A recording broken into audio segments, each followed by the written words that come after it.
We have some lads in this prison, their crimes are so horrific that they may never get out. I've done 10 months in prison now, and I've still got 27 years and 2 months left. Not a lot shocks me anymore. You say no, they have a hissy fit. You say no, they'll turn around and say, I want to smash your face in. I'm telling you, bro, when I see you, I'm gonna slash your throat, you Oh, man. You got my leg? If you put a dog in a cage, it's not going to get better, do you know what I mean? You can't just leave someone in a room expecting to change overnight or over 10 years. It's not going to happen. You have to teach them. That's why it's called rehabilitation. Welcome to hell.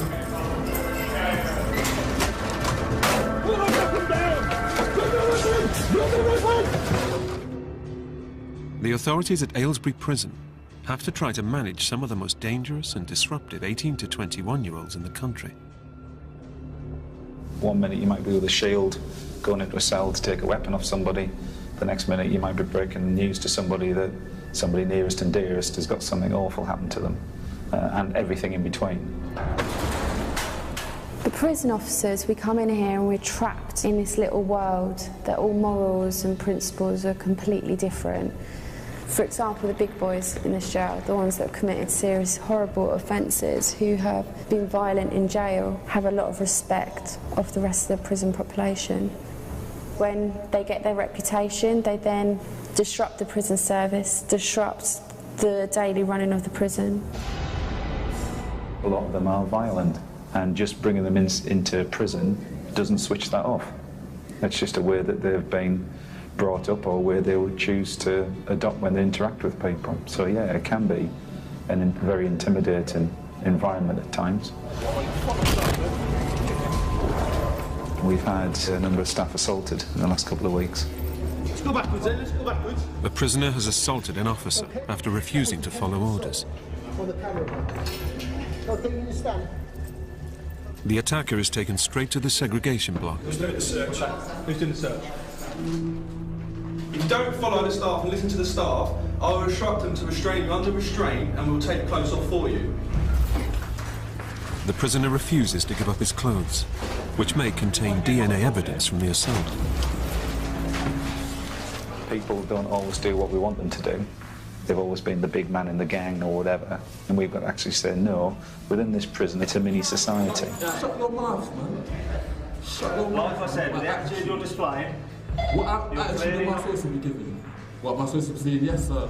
We're not living in a utopia where we think we'll be able to cure everything, but it's just small steps to just try and get people to interact with people in an appropriate way, that it isn't appropriate to either assault them or verbally abuse them. When a member of staff is assaulted, particularly if it's a bad assault, you almost take it personally, because even though we work in a different department, we all work as a team. And your instinct in that situation is to go to that person that is bleeding all over the place. And if that's a member of staff, your instinct is to go to that person.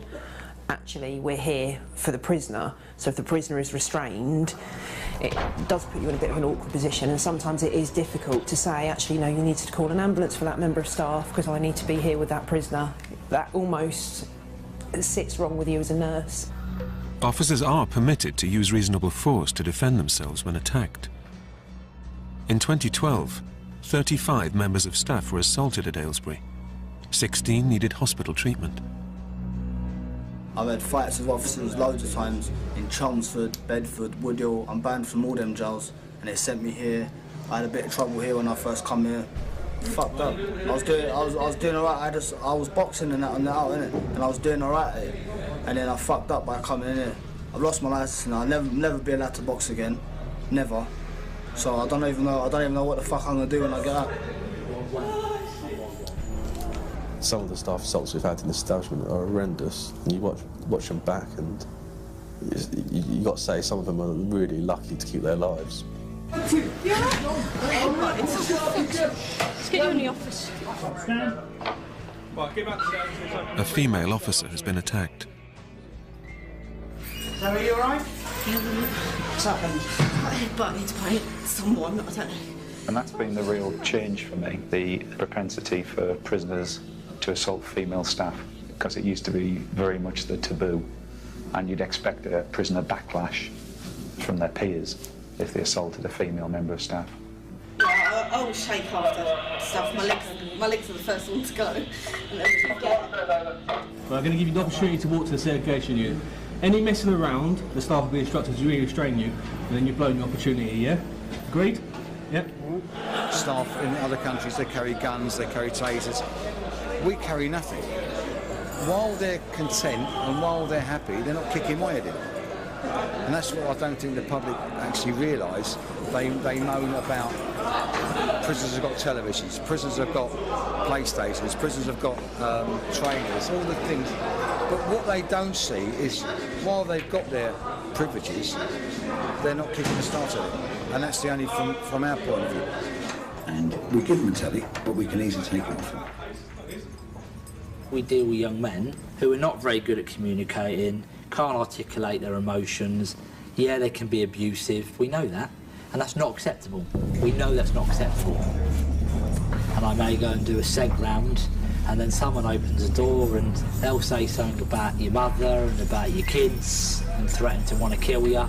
But on Tuesday, I go back to that cell and almost bear grudges about the fact that, oh, he shouted at me and he was aggressive.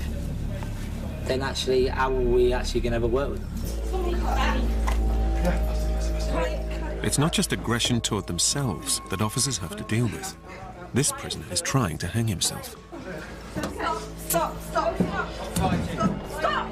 Once the noose is cut, officers have to restrain Ryan Buckley to prevent him from continuing to self-harm. Get him down. Put him on the floor.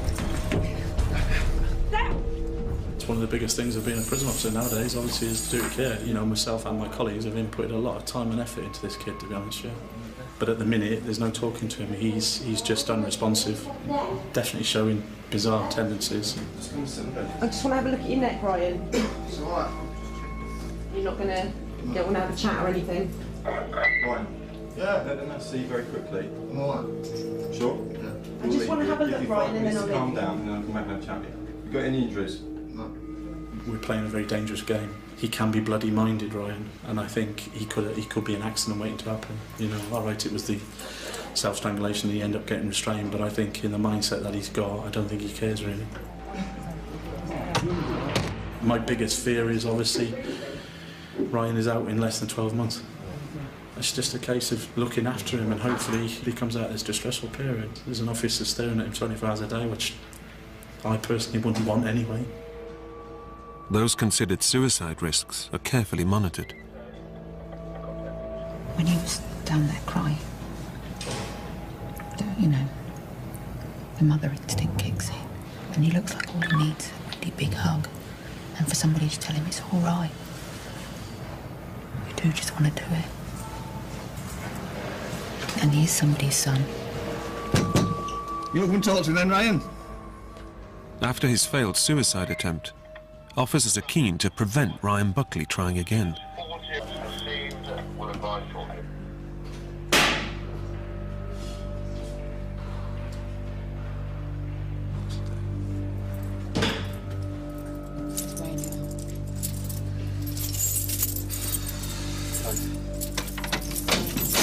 Hey, what are you doing now?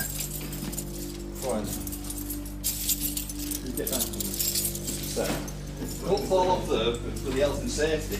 I'll have me back next. Flip it, eh?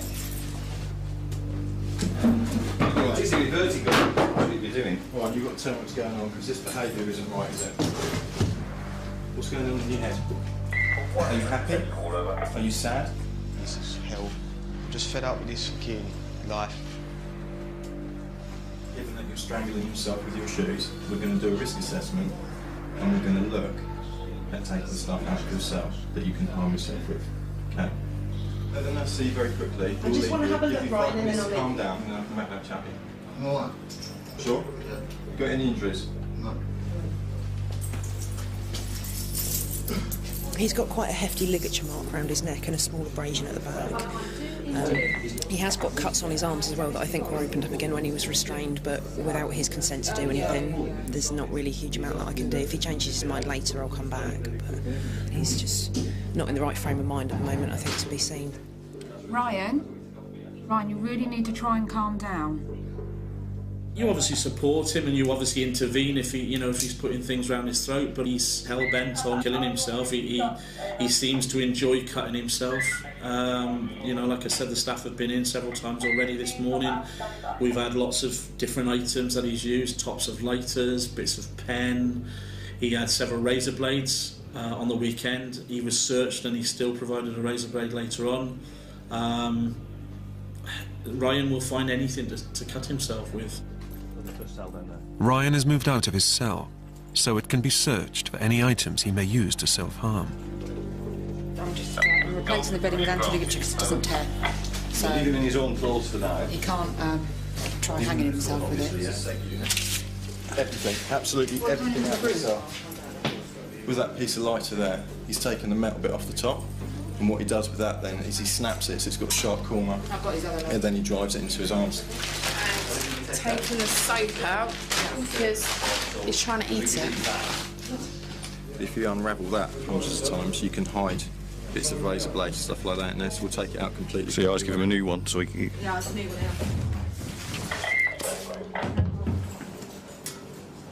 one. We've taken his bedding out, taken the laces out of his trainers because we haven't got slippers, so at the moment he's got nothing. When you're dealing with a lad who's in crisis, you're constantly watching out for the potential of suicide, and there's nothing worse than going home at 5 o'clock in the evening and saying good luck to everybody and laughing and smiling about a good day, and coming in the next day or getting a phone call middle of the night saying young Johnny's hung himself. They just cut him down. It's horrendous, and it's the worst thing that any of us have to go through, isn't it? You never know when anything's going to happen. You do see some things that are quite horrific. I've probably cut down about 20 prisoners that have hung themselves. One of those was dead. But as long as you learn to deal with it. You learn to deal with it when it happens, and then forget it very shortly afterwards. Because if it played on your mind, you wouldn't come to work. It's saying you're mad.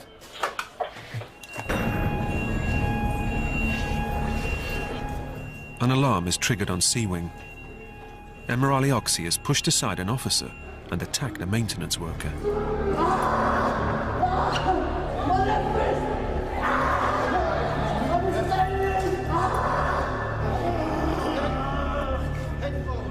He needs to calm down. If he continues the way he's in prison, he will never get out of prison. I've been in situations where I know him really well, and I find if anyone could de-escalate him, then it could be possibly me. Because he's a likeable person. He just has this other side of him, Jekyll and Hyde, if you like. The red mist just comes up. His eyes are bulging. You can see the rage in him, but he just can't control himself. But he's a very strong young man, very fit. In the heat of the moment, I think he could lash out at anybody. And it don't matter who you are. I think even if his parents walked in, I don't think that'd even calm him down when he's in that rage. Mental health worker Liz Magnus checks on Oxy's condition. Oxy, do you want to talk? Can't open up at the moment because there's no staff and there's someone out on the phone. So, we're back to seeing you properly Monday. Yeah, not Monday, wrong day, Friday. You going to keep your cool? No right person in their head will push two officers out the way and go and assault someone, innit? If they haven't done anything. Unless you're not all there in your head, innit? Obviously, he's done something to me, yeah? He's come to my door trying to wind me up. I told him, he called me a pussy, Works called me a pussy, and all that. And he was like, it doesn't matter. It doesn't matter. What do you mean it doesn't matter? Come on, let's all come to reality now. It does matter, yeah? Because he's not supposed to be doing that, innit? He's not supposed to be doing that. He really is not supposed to be doing that. What we've actually have from Oxy is our noted escalation in behaviour. Although there have been a number of aggressive incidents since he's been here, and he's spent a fair amount of time down at the SEG unit, up till now he has damaged property. This is the first time he's made a direct assault on a member of staff, which, although he has done in the past in other establishments, it is new for Aylesbury in the time that we've had him in Aylesbury. He acknowledges that when I spoke to him about it just now, and all he's saying about it is he wants it to get him transferred to another prison. Young Oxy wants out of the establishment. The problem is he has a little bit of stability, and then he has moments where he then gets disruptive and assaulting individuals, whether that's staff or prisoners. He's assaulted a member of the works team. So again, now while we're communicating to other jails, we've got to add that on to his record that he's got an assault on another member of staff, so it's going to be difficult to move on. As it currently stands, 8 establishments have been ranked, and this morning, prison number 9 has said no, which was Felton. What are you trying to say, like 9 people want to? Nobody wants you. It's been really truthful, because what they're saying is, why do I want a young man who potentially is a bit of a nightmare? There's something ticking in your little head somewhere that makes you just lose it. And what you need to do is find out what that is and do something about it, innit? Yeah. Right, mate. Nice one. See you later. Oxy, got about a minute left and I'll throw you in the shower. Yesterday I just don't know what got into me, innit? But I feel even more angry now, because I shit my nose, yeah? Fucked up my face. It just makes me feel like, why shouldn't I do that to them, you know what I mean? So I think I'll just carry on doing it. I'll just keep doing it, you know? I'm not making it easy for them, innit? Simple.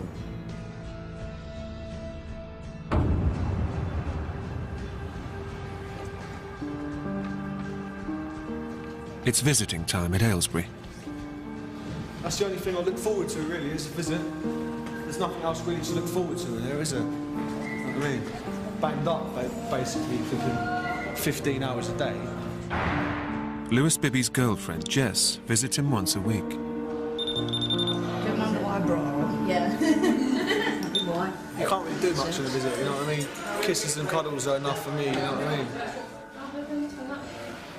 Enough for me, for her just coming to see me, that's what I like, I'm happy, you know what I mean? That's good. As soon as we get out, then we can take it to the bedroom, you know what I mean? I've got 9 months left. Lewis Bibby. Yeah. Yeah, he's right with that. Thank you. Bibby got to know Jess after writing to her as a pen pal. How are you? I'm good. Feeling good? Yeah, I'm good. Sure? Yeah. Good. That's what it was. Looks like I can't kiss you today, huh? Stop being horrible. You've been good. Don't take the piss. Since I've met this girl and I actually care about someone for like the first time in my life. We ended up getting together about 2 months ago. I asked her to marry me in like the first couple of weeks. She said yeah. When she said that, I thought it's the first time anyone's actually believed me, you know what I mean? Been behaving yourself then. Being a good boy. Huh? Being a good boy. Been good. You haven't because you're not looking at me, and that's when I know you're lying. No, it's because you make me laugh. Before I met this girl, all I used to think about was crime and that, you know what I mean? I had a mad old life, you know what I mean, since the age of 8 and that. I was like 12 when I got an ASBO. First of all, when I got nicked, I think I got nicked for about 14 burglaries, you know, my whole life, you know what I mean? I've done about 600, 700 burglaries, you know what I mean? And now I've got I'm 100% that I will change, you know what I mean? Because I don't want to let her down. That's what love is, isn't it? You know what I mean? Got a lot of stuff to look forward to.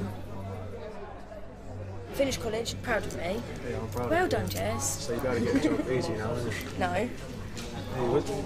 Get a job easily. Got to get her a ring though, get a job and that when I get out. Give her kids and that, have a little Bibby running around in the bar.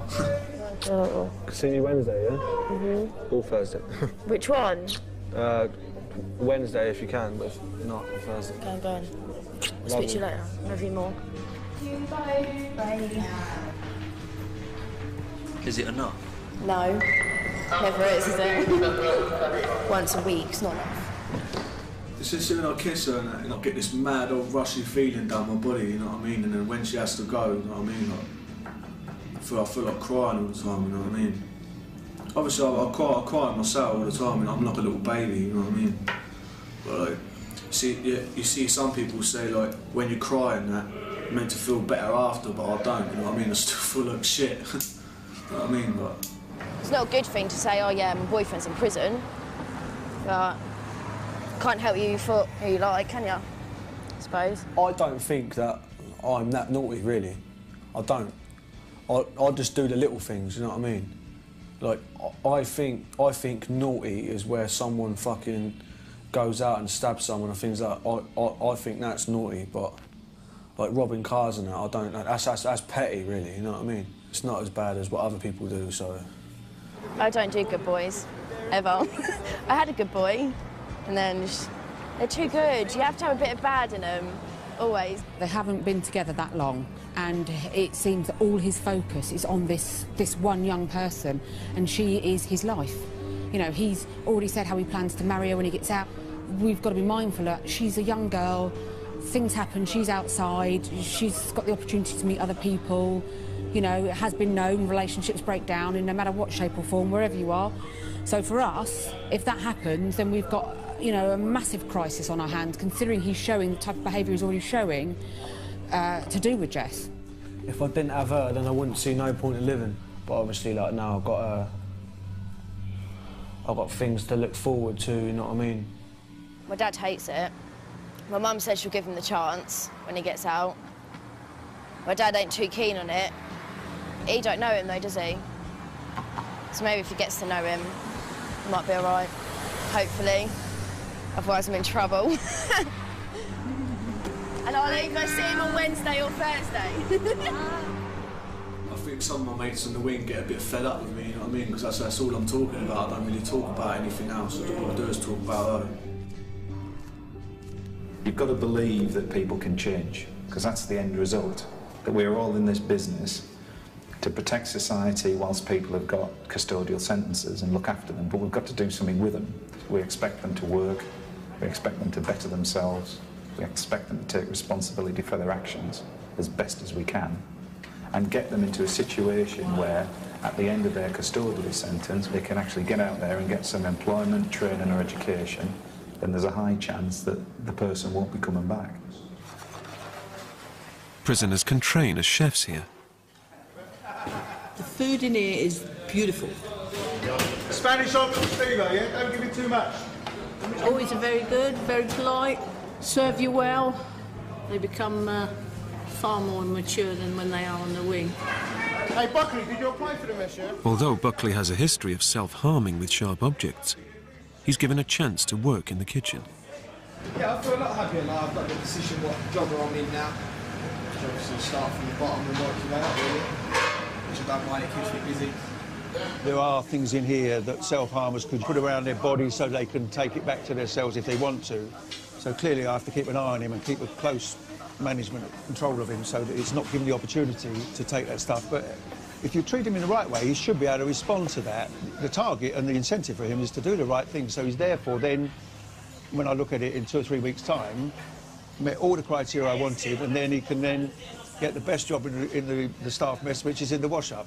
So you just clean it off from the sky pad. I'll get you all that now if you want to. Yeah, I like it.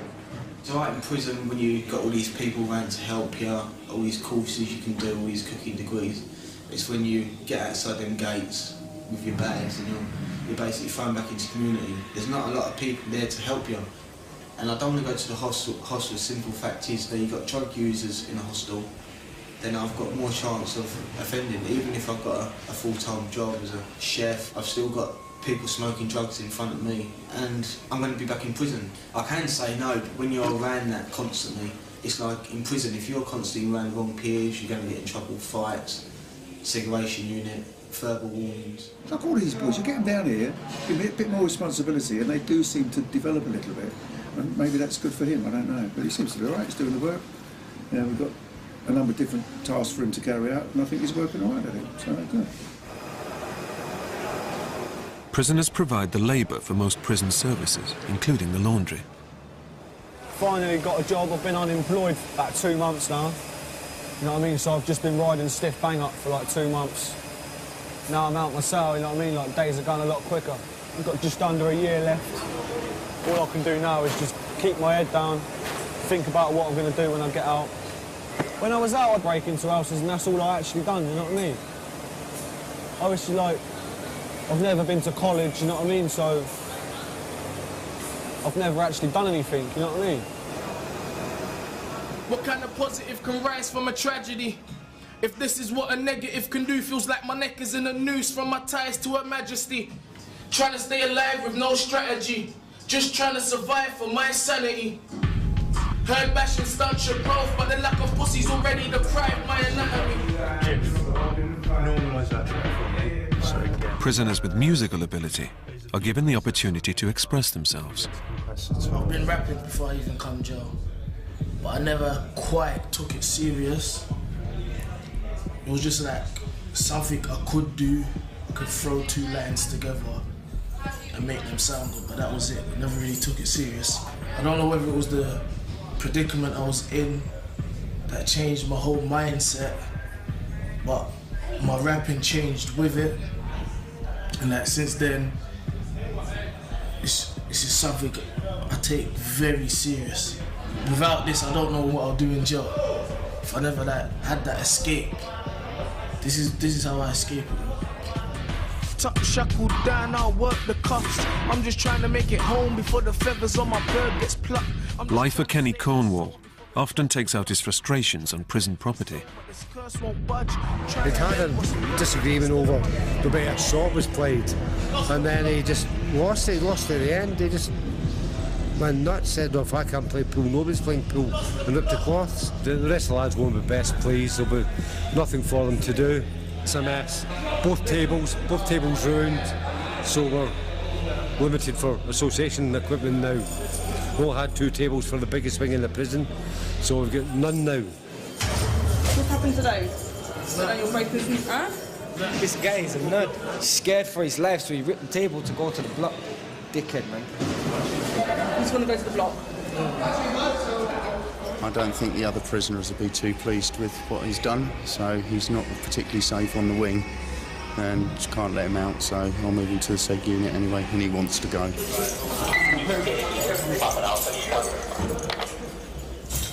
What we've got here is 2 pool cues, both of them smashed. We've seen how volatile some of the young men are here and the way they can turn in an instant, so that's why you've always got to be your guard, be careful, make sure everything's accounted for, to stop staff or other prisoners being injured by weapons like these. I'm this close to just fucking up a prisoner or someone, and every time I try and get out of it, it's like another challenge comes along. Kenny, it's another peak. It's not just your way of dealing with things, and that's what you need to learn that. There's a lot of people in life piss me off. They don't go around turning pool tables and smashing pool cues. It's that, or I just smash somebody's face and that's just going to get me even worse. It's going to get me even worse. That's not the only alternative, is it? Every time we get to this level, that's another added bit to your sentence. We start all over again.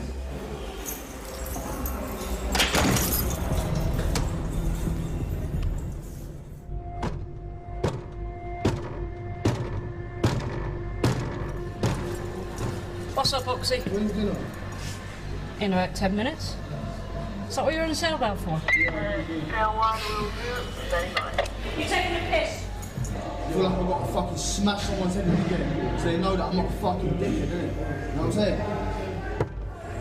Emirali Oxy is back on C Wing after a stay in the segregation block for destroying his cell. Unfortunately, his history is that he ends up smashing up when he doesn't get his own way. We'll try and deal with it. Try to get through to him that is not the way to go. I would like to think we could get through to him. I'm always positive, but the truth of the matter is he probably will just smash up, go back down the seg and not break the cycle that he's in, because he doesn't want to be at Aylesbury. He's a difficult prisoner, and if I'm honest, personally, I don't think this environment helps him, because it's YOYs, young offenders, and a lot of them are immature. Can I come in, Oxy?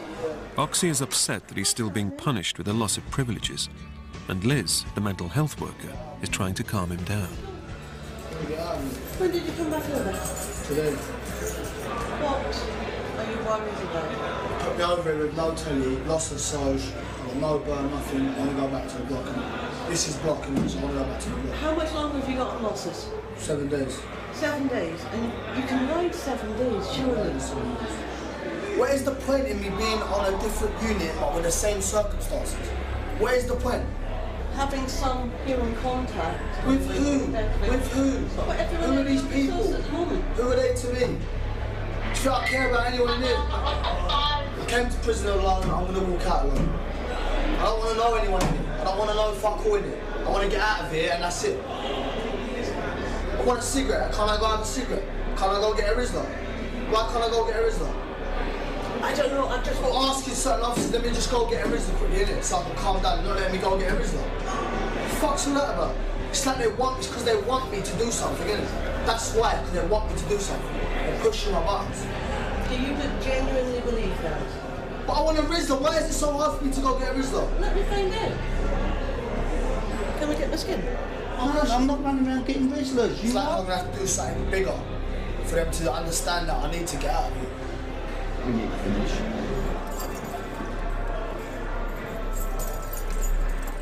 Putting a Rizla would solve the problem. Why can't we just give them a Rizla? We can't reward threats. We had it all weekend for a cigarette. All weekend he destroyed the cig.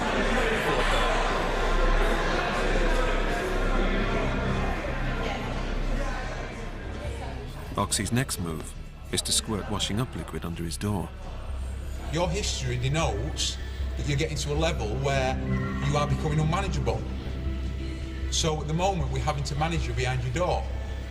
And now you're behind your door, you're becoming even more unmanageable by creating a health and safety risk to everybody. He's now getting desperate. He specifically said that he runs this prison, he controls us, and he's very quickly learning that's not the case. So now he's doing desperate things to get attention. Hey, Marani! What's going on? What are you done for now? Calling someone a little girl. Calling someone a little girl? I can't believe you just went, you little girl. He's been told no about a couple of things today, which he doesn't like, because he just thinks that he should be back up to where he was on D-Wing straight away. Okay, follow me, then we'll go this way. Oxy is escorted back to the segregation block once again. Emma, you all right? Okay, so, have problems on the wing? He's now refusing to eat. All machines need fuel, man. Especially highly tuned sporting models. Why aren't you eating? Pardon? I don't want to eat. You don't know why you're not eating? I don't want to eat. Don't want to. Is it as a protest? I don't want to eat. It's just because you're not hungry? Yeah, just don't want to eat. Every day we'll encourage him to eat, we'll try and talk with him. It does seem to be a protest, but we'll see really. I know Emirati does like his food, he does lots of exercise so he needs his food, so hopefully before 3 days are up he'll start eating again. If I don't fucking eat, it's going to work. I'm going to get out of it. Simple. You know what I mean? It's the only way to do it. It isn't really an effective way of protesting, never is. Never will. The prison still can't see to it, or everyone would just stop eating to get their own way. Come on, let's move that and come in. We've had a party. Oxy continues to raise the stakes. He's made a mess and blocked his toilet. In 3 years' time, where can you see yourself? Not out of here. Not out of here. Why not? Now, how do you describe jail? What's the one thing you have in your life that's going for you right now? One thing. The one thing you've got going for you right now is your age. You're young enough to change. You're young enough to get out. You're going to be, what, 22, 23 when you get out? Just so you live to your 70. You got 47 years of this shit, or you got 47 years on the road. Because you decided to come here. But only you will decide if you come back. Come on, can't you? No, it's true. You love your mum, yeah? Yeah, of course. Next time you see your mum, what's the last thing you think about when you go to bed at night? And what's the first thing you think about when you wake up in the morning? And the answer's going to be you. So, how many of your mates or your boys went round to your mum's house and said to your mum, look, Hockey's in jail. Will you have a bread? None. So what I would do if I was you, when I get out of jail in 3 years' time and you walk down the streets of Hertfordshire and your mates come up and see you, I'd tell them to fuck off. Some prisons you can rehabilitate. You know that some prisoners won't come back to prison, but the majority, sadly, they do. They do. It's the way, you know, they're brought up in deprived areas. They've got no education, they've got no job, they get out of prison, and there's no work out. There's no work out on the streets for young kids that have got qualifications, let alone a prisoner that comes out of prison that's been in prison 3-4 years, and what have you done? Nothing. Less than 36 hours after starting to refuse food, Oxy changes his mind. White bread? Brown bread? Yeah, white bread.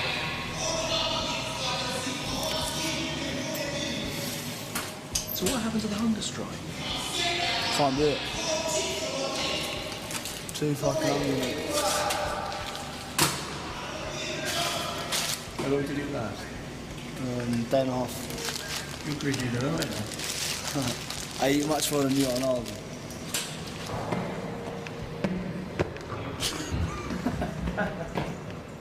Do you know I come in Aylesbury saying that? And I'm coming out insane. I come in here, my brain was fine. I was cool. I was a normal person. I'm leaving it fucked up.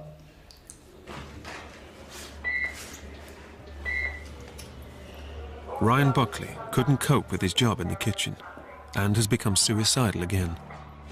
He said, enough is enough, Cher. I need to say goodbye, and has asked me to do his funeral. And it's just dreadful. A young man who's not even 21 yet, with so much life ahead of him, but he's so scared. He's so scared of coming out of prison and what he's got to face on the out, as they call it. He says he's thousands of pounds in debt to the drug dealers in Essex. I believe personally that he will actually go back on the heroin. I think personally he'd come off the methadone too quickly. I asked him directly several months ago and be fit, and he was quite honest and open.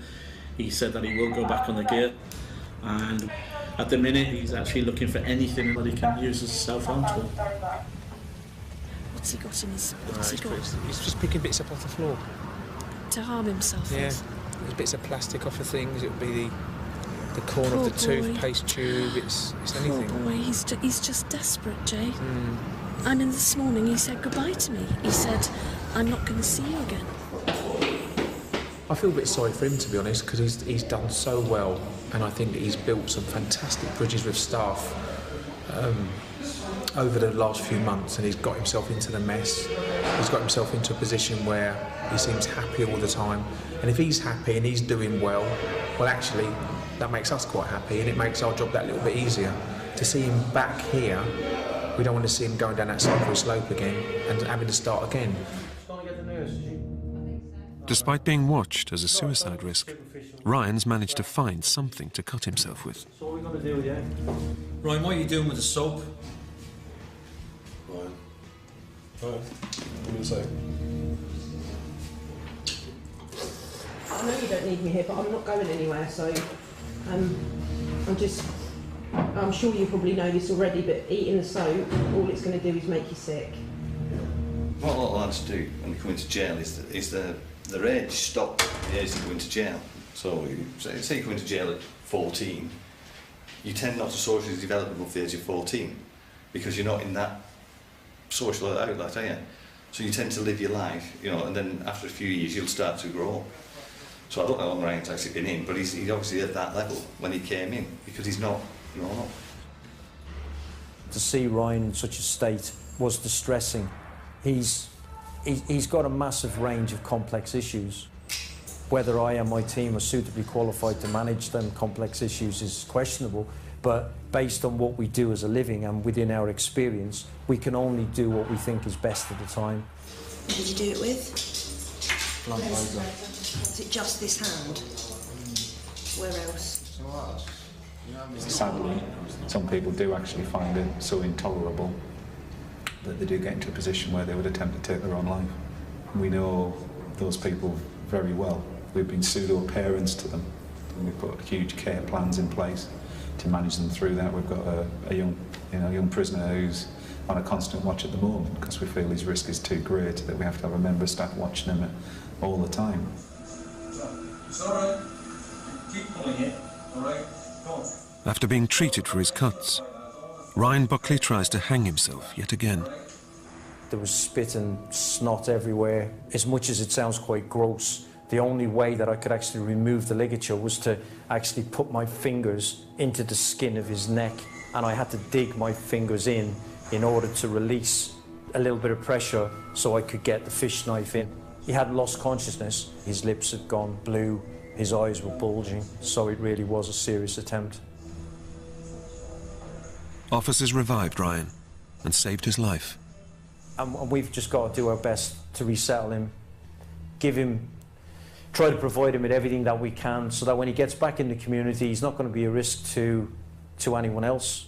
He's not going to, you know, create another victim somewhere, but maybe he also won't be a risk to himself, you know. But we're going to have to wait and see what happens, I suppose. In the segregation block, a prisoner has gone on a dirty protest. What's that, your bell's on? Huh? What's that? Oh no, it's broke, it just keeps coming up and on itself. Alright then. Give us a shout if you want anything. The prisoner has been throwing his feces out of his smashed observation flap. I can't bear the smell of that poo. I need some lavender. Next door to the dirty protester, Emrali Oxy has destroyed his cell once again. This jail's a shithole. Proper shithole. You know what I'm saying? Proper shithole. Don't get me wrong, people like us make it a shithole, innit? You know what I mean? In a sense, innit, yeah? If the govs didn't move the way they did, yeah? The reason why I'm doing this, yeah? Because they fucked me up the other day, innit? Like, they literally fucked me up, innit? So I'll just get my own back, and I don't give a fuck. Simple. Most of the people who have undertaken dirty protests have not been mentally ill. They did it because it was what was going to cause the most repulsion, and it has been done that to make a very strong statement to the staff of displeasure at something that's been happening. A team in protective clothing is sent in to end the dirty protest and enable the mess to be cleared up. You think that hurts me? You think it hurts? You're a fucking pussy, mate. The prisoner is moved into a special cell, which has nothing in it. Oxy chooses to come peacefully. I don't know what they must be thinking to do in it, like they go outside fucking have some sort of issue to be doing shit like that, man. My plan actually had been to see you in the interview room today, but I think that's kind of mucked up. What can I say that's going to dissuade you from doing that?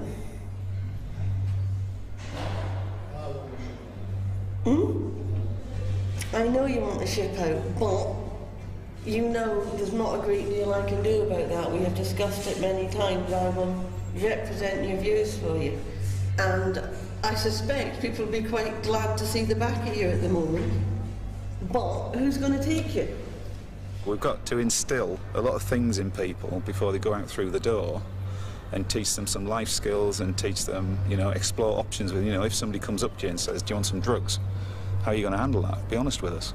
And yeah, it's just trying to give them that hope that things can change that when they get outside it has changed, and they think, right, let's move on then. Well, I'm just trying to have a good day and today, and it's not going to work. I know it ain't, you know, it's just... During his time here, Ryan Buckley has spent 220 days under special observation to ensure his safety. Lewis Bibby is hoping to settle down with his fiancée Jess when he's released. Emrali Oxy's continuing battle with the authorities has resulted in 576 days being added to his sentence.